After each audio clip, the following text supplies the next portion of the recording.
আজকে আপনাদেরকে সাদাবাহার পাকিস্তানি ক্যাটালগের কিছু ডিজাইনের কিছু ড্রেস দেখাবো। এত রিজনেবল থাকবে আজকের এই ড্রেসগুলো, আশা করছি সবার ভালো লাগবে। এই দেখেন, এগুলো আমরা একটা ফুল ভিডিও নিয়ে আসবো আপনাদের জন্য, একদম খুলে খুলে দেখাবো। ভাইয়া কত এবং কত প্রাইস থাকবে আজকে? তিনটা কোয়ালিটি আছে, একটা 1250, 1550, 1750। আচ্ছা 1750, ঠিক আছে। আর ভাইয়া যেগুলো এই ধরনের ড্রেসগুলো রেডি, কিন্তু দেখা গেছে যে আপনার মিনিমাম প্রাইসে স্টার্টিং প্রাইসই থাকে আপনার হচ্ছে 1000, সরি 2000, 2200, 2300, 2500, এটা একটু খুলে দেখান, সেল করে। তো আজকে কিন্তু মাত্র 1250 থেকে শুরু হয়ে যাচ্ছে।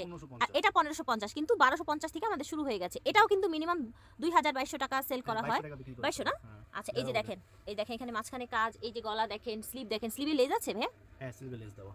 কি যে ফ্যাব্রিক্স ভিয়ার্স, হ্যাঁ, সাদাবাহার কিন্তু অনেক আরামদায়ক ফ্যাব্রিক্স, মাশাআল্লাহ। পাজামা আছে সাথে, তাই না? রেডি করা পাজামার কোয়ালিটিটা দেখেন তো আপনারা, দেখেছেন ওনাদের কোয়ালিটি দেখেন, জাস্ট ওনারা হোলসেলার, সেই জন্যই কিন্তু আপনারা 2200 টাকা মিনিমাম সেল, 2200 টাকার ড্রেস আজকে পেয়ে যাচ্ছেন।